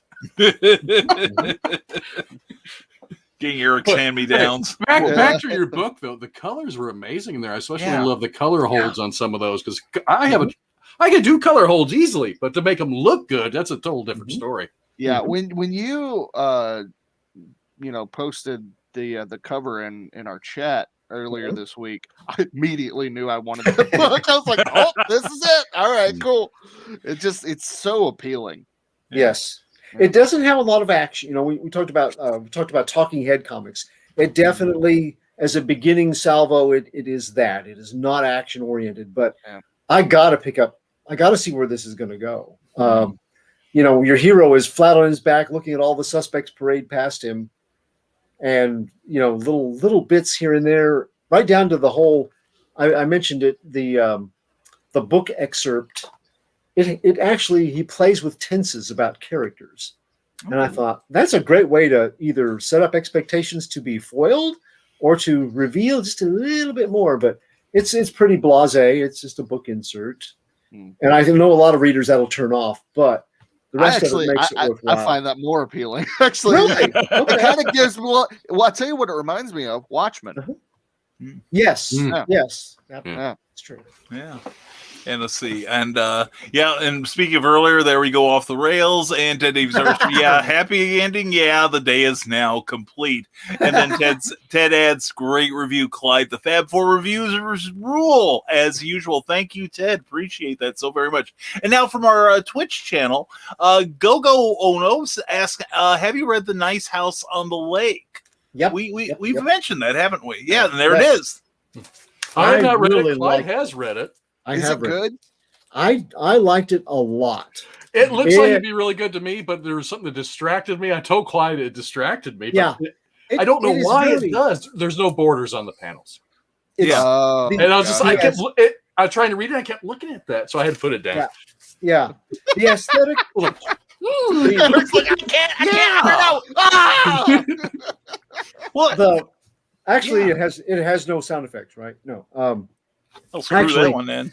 No, it does. But the aesthetic of the art is very, very, I think, cool. But that's part of it. No borders. It's really creative, and it does a good job of introducing a whole lot of characters quickly and getting you to know something about them. That's a hard sell for the first book, but it's important for this, I think, where this series is going. So I liked it a lot. In fact, it's on my list. When you mentioned it, yeah. Hold on, let me get that, Eric. I like that. Yeah. That's That pretty. is That beautiful. Pretty. Yeah, that is. I mean, and the other pages have bright colors too. I just picked that one out because it kind of stood out to me. But reminds me of Al Williamson, who also didn't do a lot with borders. Yeah. Oh, it reminds me of a lot of '80s art for some reason, like mid to late '80s art. Yeah. All right, I've got to pick that up. Yeah, and I'm also reminded. Of course, I'm old enough to remember, but Gold Key, when they split off from Dell back in the very early '60s, they had a number of comics that did that. They didn't have the borders around the panels, and I think even in some cases they didn't even have what they call the tails on a word balloon, but just a straight line pointing at the person. Nope. Yeah, that was. Eric's like, you lost me. I hate it. Yeah, that was a hard note for me too, even at 6. I was like, where's the little dangly part on the word balloon? Where's there the was a Sunday strip. There was a Dangly Sunday strip that didn't have borders. Was it Prince Valiant? Maybe. Yeah. There was a lot of Prince Valiant. Yeah, That didn't I have, think that's why. rules on. Actually, the art kind of reminds me of that a little bit. Yeah. Well, to be reminded of Al Williamson and Hal Foster is not a horrible thing. No. Two of the master draftsmen in the history of graphic literature. So anyway, Gogo Ono, thank you very much for that question. We appreciate that. Did Gogo Ono has Gogo Ono read it? I'd be interested. Yeah. Please let us know. Please reply. We would like it. And we're always behind. That's why we didn't get to your comment any sooner. And Nicholas Anthony Tockard, hello guys. Nick, it is good to see you, sir. Also check him out on YouTube on the Historical Fencing Guild every Friday night at 8 p.m. Learn how to kill your friends safely with Nick Tockard. So anyway, now we've got a wee bit of time here. We were talking this afternoon about the Eisner Awards. It is one of the most prestigious awards in the comic book industry. And they're usually given out during the Comic-Con International, which I forgot to look. Are they having a physical one? It's online. It's or is it just virtual? Yeah. Okay, not surprised, because that thing will be a petri dish otherwise. Yeah. And I can tell you, even back from when I went back in 2006, it's the only convention I came back with bruises. It is a fuster. It is a true fustercluck there. Where did you go? Vegas, or did you go? I started to wonder. That's a different convention in Vegas. Yeah. Brian got home. Is like, I don't remember the last 3 days, but I have 40 bruises on my neck. Yeah, no, it was after I woke up in a bathtub full of ice. That was with your kidney missing. Yeah, but no cookie. No, the joke about San Diego. This is an event that gets like at least 250,000 people there. But they can only let about half of them in is the problem. So there's like another convention outside the convention. But the joke was that from some of my friends that go every year was that if you stand at one side of the dealer's room, you can't see the far side because of the curvature of the earth. And so at one point we're standing at the far end of the well, we were right up on the edge, Eric. If we had gone like over, over the highway, we'd have probably fallen off the edge, gone through the glass dome. But fortunately, with the sun only being 5,000 miles away, we would have landed on there and been safe. But anyway, but no, as we were standing at the far end of the thing, and we'd heard that joke, and we're like, ha, ha, ha, ha, ha. And so we're standing at the far end of the thing, and we're looking, and we're like, oh crap, I can't see the far wall. And then we realized there was all kinds of banners and everything hanging down from all the other things. But for one moment there, both Cookie and I are like, and then the drugs wore off, and we realized we were at home. That's right. And I woke up, and it was all a dream. Oh, Toto, I just had the most amazing dream. Nick Tockard asked, have you guys done an independent only night? Now, we do review. You're welcome to disagree with me, but I think we review quite a number of like independent. I would call Source Point Press independent. Oh yeah, absolutely. Slides right there. We have all. I think we've all touched on independent comics at one point or another for all 16 weeks that we've done. I touched on them often. Yeah, and most of mine are like, okay, tell me where he. Anyway, so I've done mostly a little version of yourself ready for that. Now, what does it say about him that he has to take that around with him for when the cops are ready? Okay, give me that. Where? Yeah, and I tell Cookie that you got to make room for him too. But anyway, at night. But anyway, no. We do talk about independence, Nick, and we would love to talk about more as we get them. We do. And I'm the one who set this up, so you can yell at me about it. One of the purposes of the show is that when we review a book, you should be able to like immediately go out and get a copy of it. Mm-hmm. Okay, so like all the stuff that you've seen tonight and everything you've seen in every issue of the show, you should be able at the end of that review to like call your comic monger, get on Comixology or on eBay or whatever. The book should be readily available at that point. Now exactly. So like when Brian reads The Wonderful World of Oz #3, anyone could go out Indiegogo to the In Demand and it'll be right there to buy it. Exactly. Now, on the other hand, if you notice, and also when I did the review of Memoirs of an Angel, I waited until it was available. Not during the crowdfunding phase of it, because we don't want to turn. There are plenty of shows that do an exceptional job of promoting Kickstarter campaigns. I like to think Clever Title Pending is one of them, but we didn't want to get that into that here. So we want to encourage everyone to buy comic books and to get them preferably from your local, brick and mortar place, because they have more of an investment in, to me at least, in the continuation of this hobby and this art form we love so much. And barring that, if you don't have one, then the interwebs is the next best thing. So, but anyway, we are here to spread the joy a little, because there's a lot of diversity in comics in terms of subject matter, and I think we do a good job of keeping an eye on the independents here. And I'm keeping my eye on a couple. Like when Cindy kept, when I have ordered a physical copy of Animal Eye. Now I've already gone on record as saying I really enjoyed it, but I might review it here, or I might review one of the other things, like the nebulizer, and raise live on Kickstarter right now. Go. Yes. Yeah. In fact, I've got a link to it even. Anyway. I was gonna grab my my extra nebulizer. I was going to say, please finish that sentence. Hey, slow down. Don't be moving around too fast there. Take it easy. Jody McPhee, where are you? Here we go. Right here. Where is Joe? I haven't seen him in the chat all night. Yeah, Joe. Yeah. Good God. I'm back, so he quit. You intimidated him. There are two of these left. Let's get down full screen here. Hold that up there proudly. Are two left. We only have two left, everybody. He's moving around in there. And the cool thing, I'm going to show you. The cool thing is you can let him escape. Let's get that up here. You can open him and take him out, let him do a little dance, have an asthma attack, and then go back to bed. It's now a 9.7. It's So there you go. And then everyone will be signed and numbered right there. Two out of 10 left. That's it. By the artist and creator himself.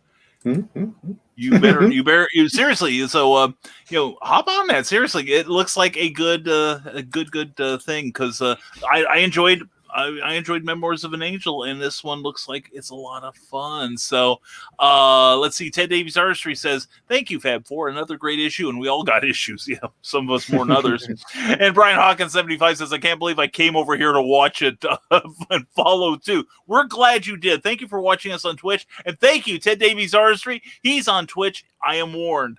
I ain't afraid of you. And yes, crowdfunding title pending. There we go. Some weeks. That's awesome. It does sound like it probably. And Cindy kept extra snazzy. Definitely. We all need one. And also check out Cindy. If you'd been part of Cindy Kep's great crowdfunder, you'd have gone like Amoroi Gumi. Like, yes, and I also have this nearby too. So anyway. She made that for me. I'm a dragon now. I'm so awesome. You have all these action figures of yourself? The role playing must be great. That's right, yeah. And there's also what will we do tonight? I don't know, Brian. I'm British Brian. Where's Irish Brian? Hey, top of the morning to you. I'm right here, British Brian. Are you going to listen to these guys all night?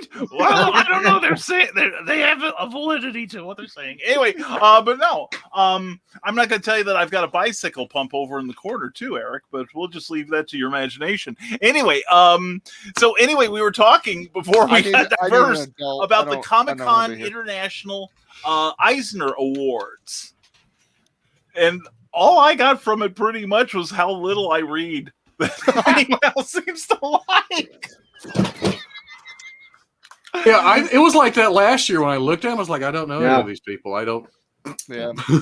There was a lot of it. The only one that I'm very excited about, and I really hope he wins, is Junji Ito is up for Best Writer and Artist. Oh, nice. And for those of you who don't know, he is a manga artist and writer, and he does phenomenal horror work. He has a book, a Frankenstein book, Brian, and it is very good. And the thing about probably my favorite, good grief, my most favorite book that he's done. It's called Ramina, and it is about a planet that appears out of nowhere through a black hole from another dimension, and the person who finds it names it Ramina after his daughter. And the beginning of the book opens with the entire city. You see the planet Ramina with an evil eye looking up in the sky, and they're crucifying his daughter named Ramina, and that's how it opens. So, but no, Junji Ito is fantastic. So I really hope he wins. He would be a great candidate for a winner. That would be fun. I have to admit, I have read, of course, best publication for kids age 9 through 12, a little old for me. But and I don't know if I would have put this in this category, but Superman Smashes the Klan by Jean Luen Yang and I apologize, Gururi Hiru.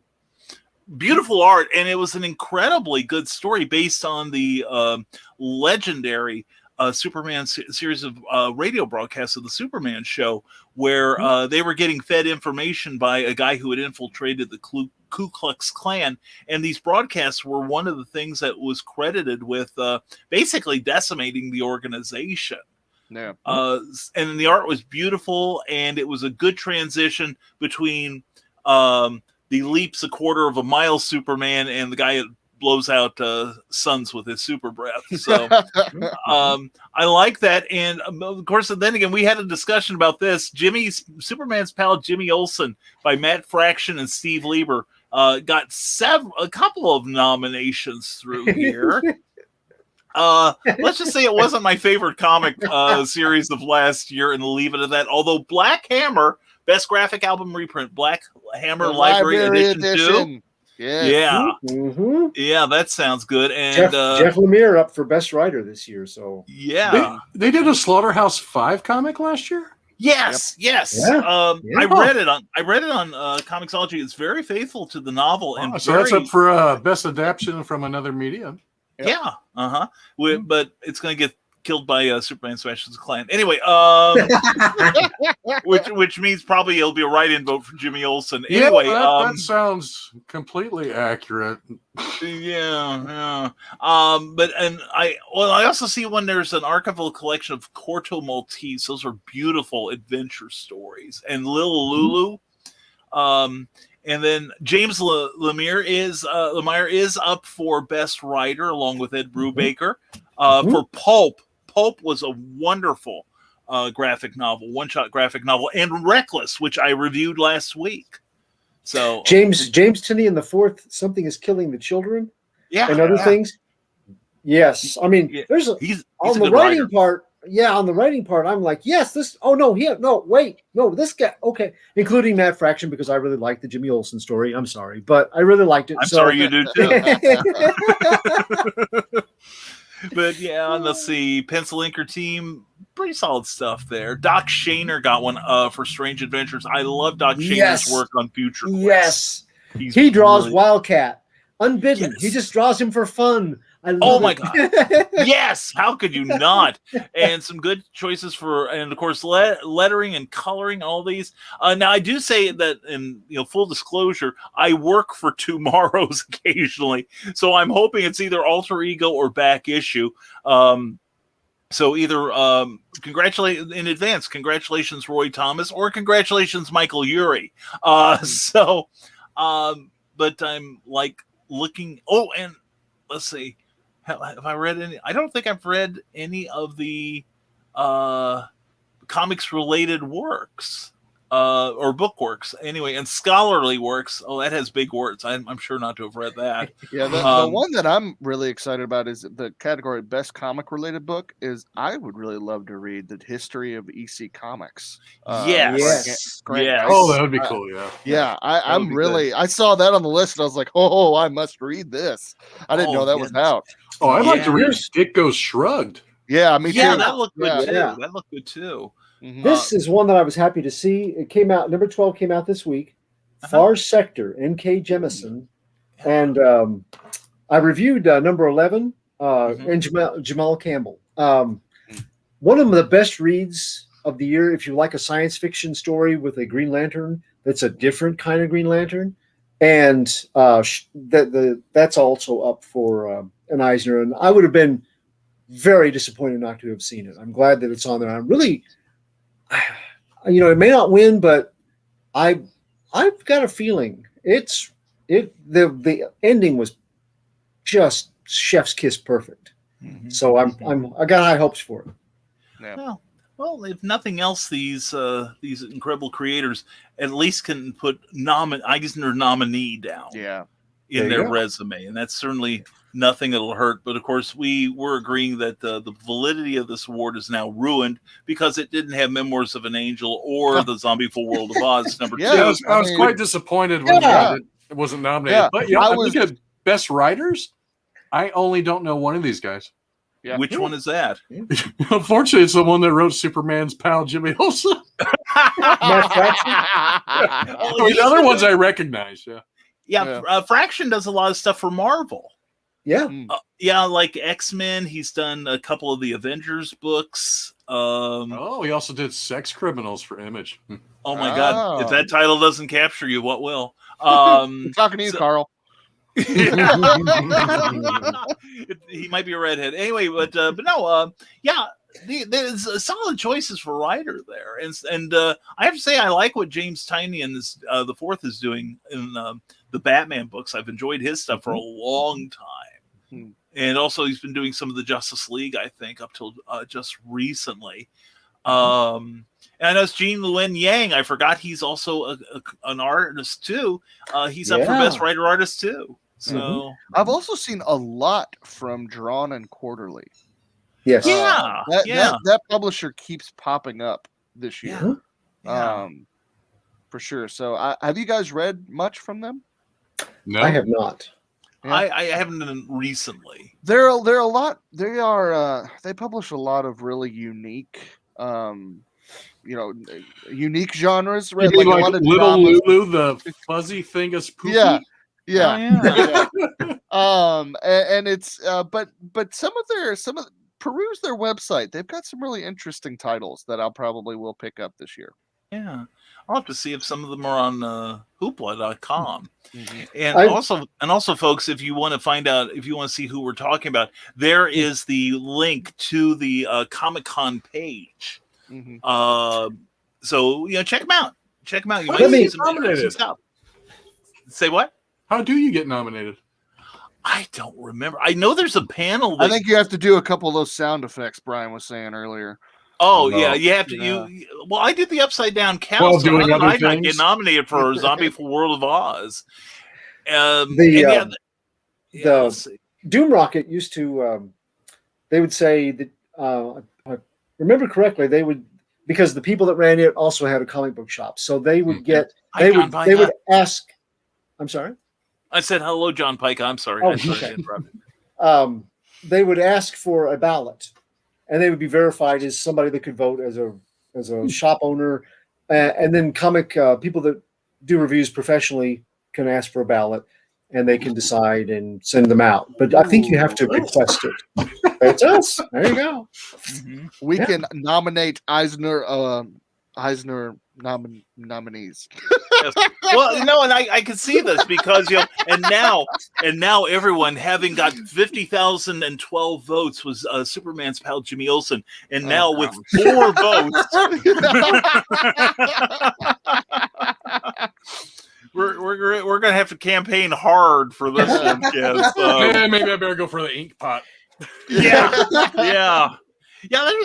Clyde's right, because there was 1 or 2 awards that even I got to vote on, because I was doing work for Tomorrows. Yeah. So, I think it was more like I got the guy at the right moment. It's like works for Tomorrow, sure, why not? So I get to vote. So, What I always like to see is the Bill Finger Awards. We were talking about other awards. The Bill Finger Awards are the most those are some of the most satisfying to me. That's true. Well, and I gotta say, I hope one day that Brian and Eric, know the joys of being part of an award-winning team, just like Clyde and I do. Oh, I believe the gauntlet has been thrown. Best webcomic of 2020. Oh, that's true. You were nominated. I won. Yeah. That's right. So, well, Brian, I am going to give myself an award now.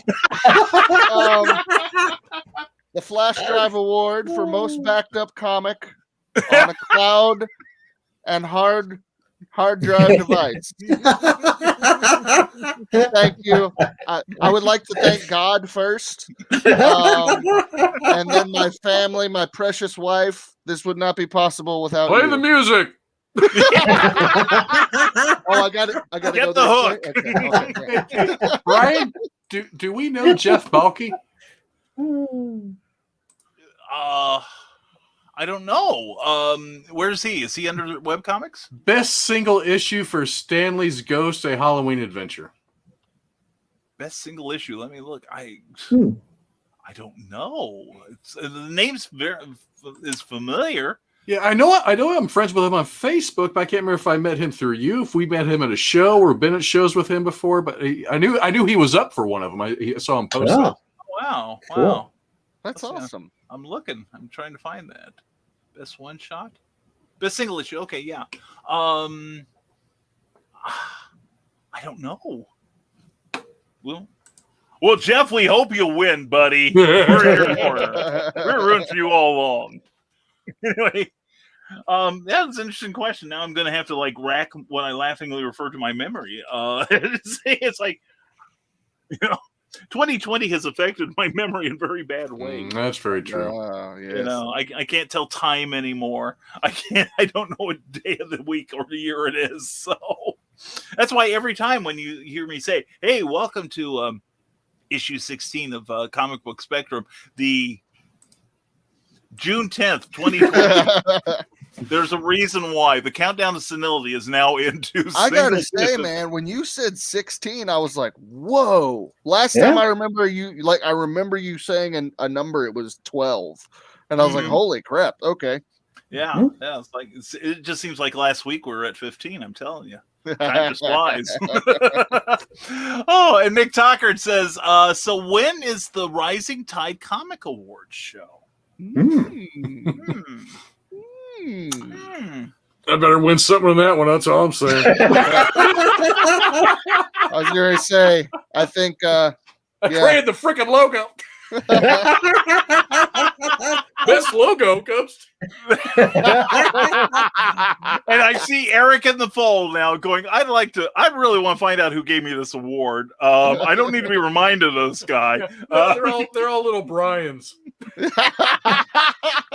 Cindy can't make you something. They're like the Dundee Awards from The Office. Yeah. We all meet at the local Applebee's. We can do this. We could wait till the end of the year and then go back to each of our reviews and just see which one we would rate the highest of all the ones that we tackled. Maybe. That's an interesting idea, Clyde. I think what we should do is we should get Christian Basil. Yeah. We should get the Christian Basil. Christian Basil. Yeah. Nice. Christian Basil and Brian K. Morris to dress up as a representation of the final two, do a bracket system, and then they have to then mud wrestle each other. Oh, no. No. That was great. Just for your reaction, Eric. That was all for you, buddy. No, I could see the anticipation in his eyes. He was like, "What's he gonna say?" And then it just destroyed your imagination. It was wonderful. And because Eric is now saying he wants in on this action. Yeah, Who is he going to wrestle? Yeah, is he going to wrestle me, or is he going to wrestle Christian? Anyway. Hey, Brian, here's what the award could look like. Hold on here. Okay. Oh, okay. We'll share that, but boop. Okay. All right. Add to stream. I'm sure. Yes. Yes. There we go. The pantsless version. There we go. Oh, that's so great. So wait, what is happening there below his coat? That is it's a little black bar you could put across the crotch area. I mean, we could do a wooden plank. Okay, I was going to say, or you can't just take it completely off. Oh darn! Or can you? Oh! Look out! Carl Winsman, it's been good having you on the show. Thank you, sir. He's like a kid now. Rails are somewhere way over there. I'm getting Silence of the Lambs flashbacks now. Oh gosh. You think I'm pretty? Yeah. Would you put the lotion in the basket? And I can see everyone who wins the award going, I demand a recount. Carl says, wow, wait till I design one of him on Hero Forge. There we go. Now we got it. And the Golden Fez Award for Shilling. And Teresa Dunn came home just in time to see this. I'm sorry, hon. And Carl, of course, Carl Witzman weighs in.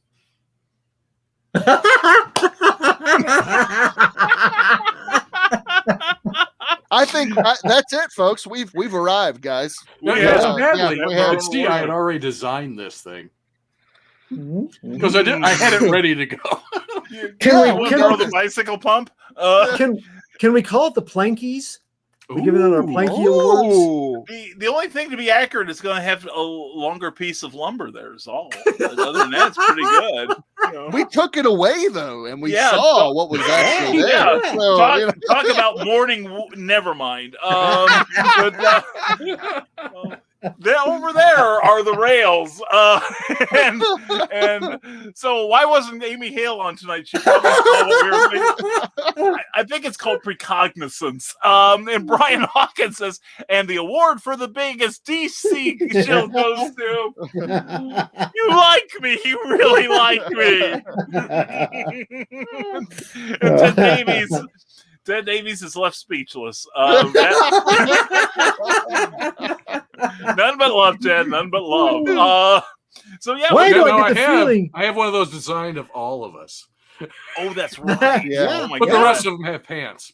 And right now, Barry and Grant, I can tell, is going to be so jealous when we launch our award. Yeah. I'm just saying, Absolutely. people.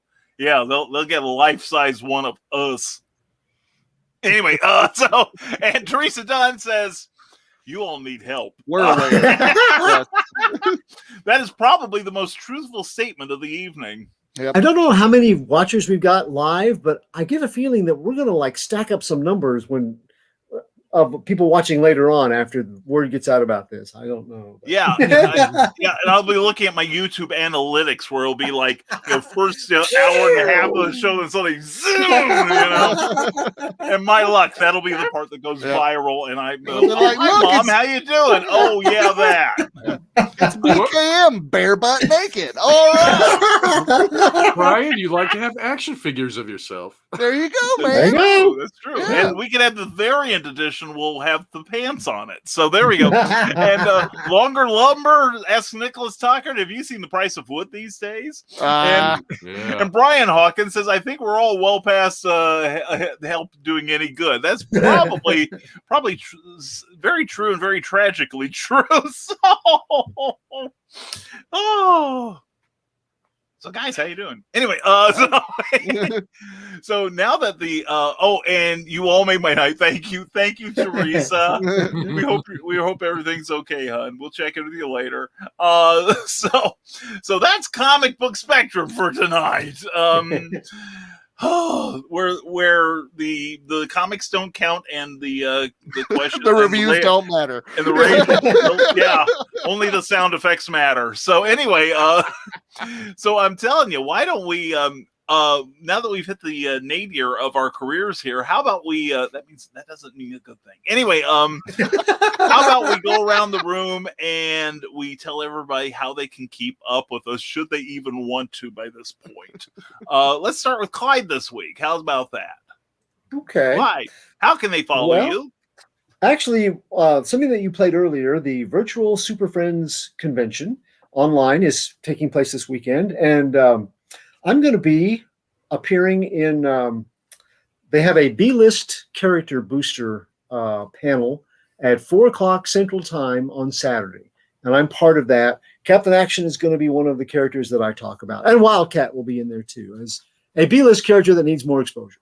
Also at 6:00 Central Time that night on Saturday, I am part of an indie authors panel. And we'll be talking about pulp reality and some of the work that I have done in the last year to get published.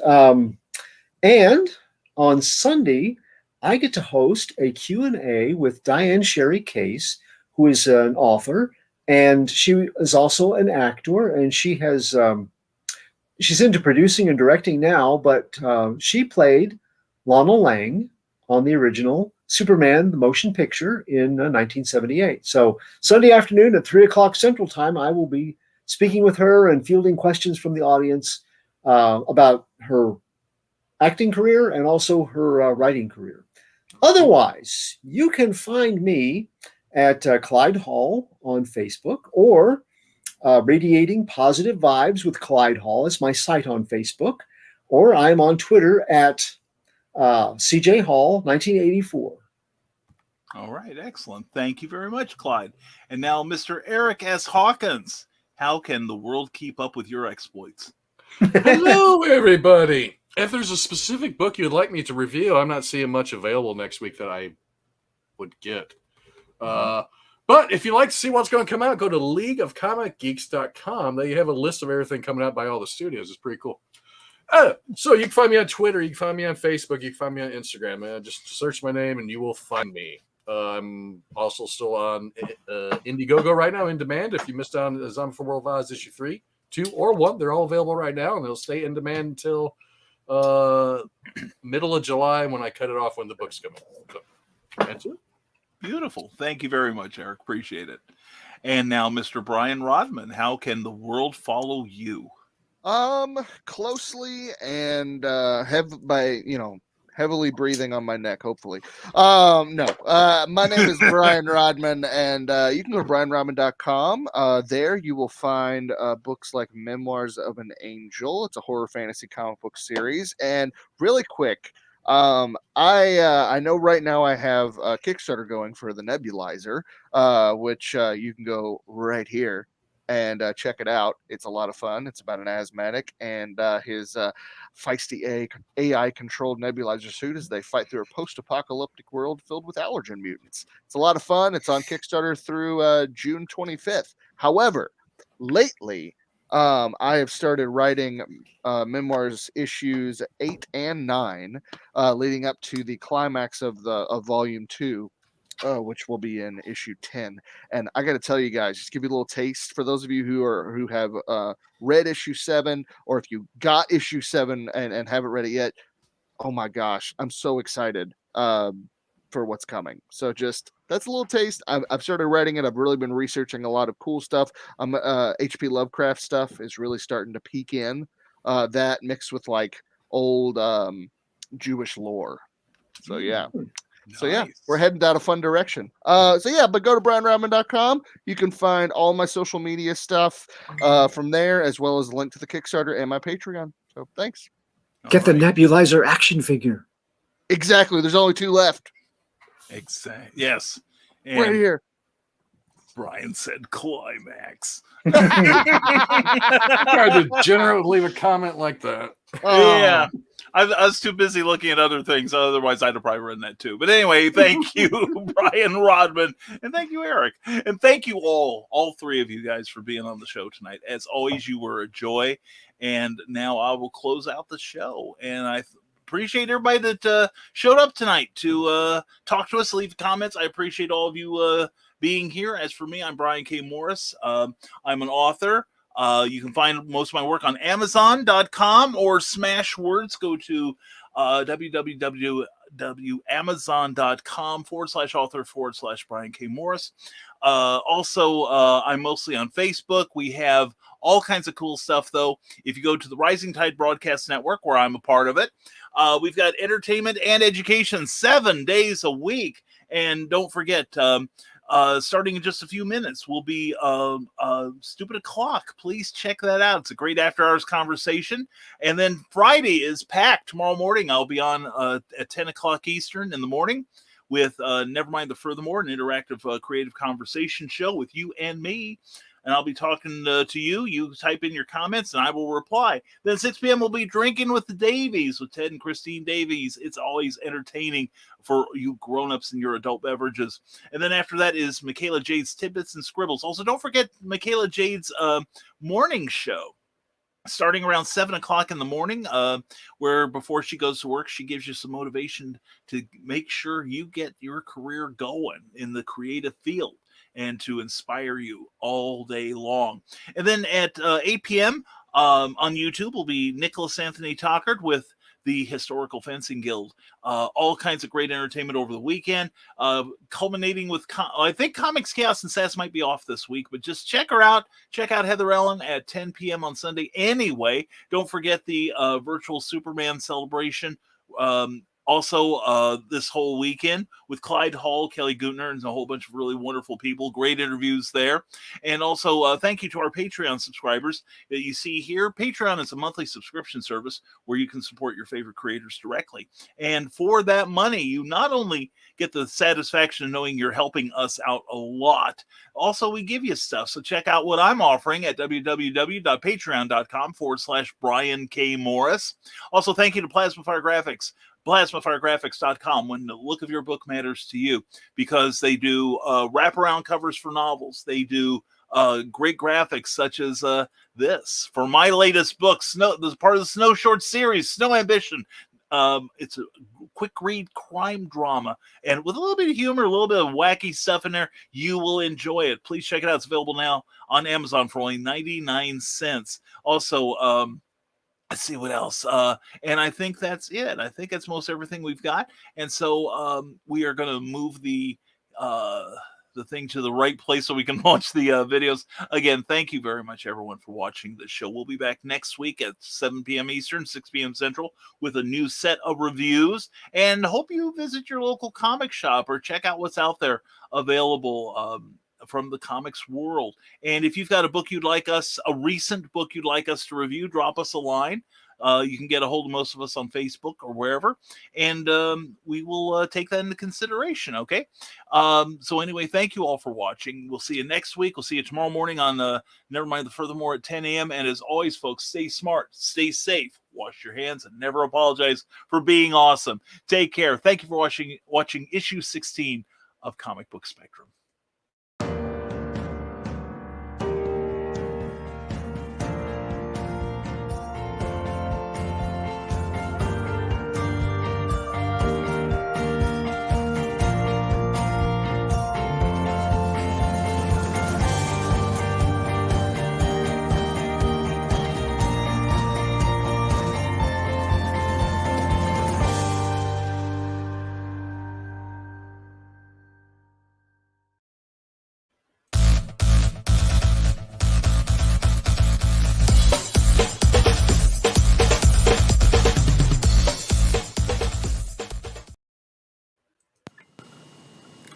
Hello there, super friends.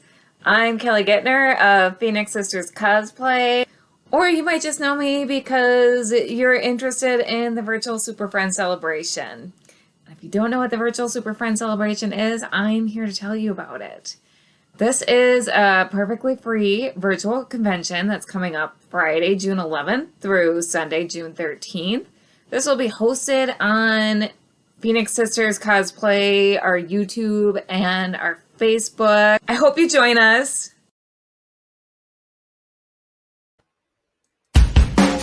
Thank you for watching Comic Book Spectrum, a Rising Tide Broadcast Network production. Please join us next week for another look at comics, past, present, and future. If you enjoyed this, please give the show a like and be sure to subscribe and share it with your friends. To receive our free monthly newsletter, go to www.risingtide.pub and be sure to give the Rising Tide Broadcast Network page on Facebook a like in order to receive news about upcoming shows including Clever Title Pending, Stupid O'Clock, Clever as Hail, Comics Chaos and Sass, Tidbits and Scribbles, the Historical Fencing Guild, and Never Mind the Furthermore. See you next week.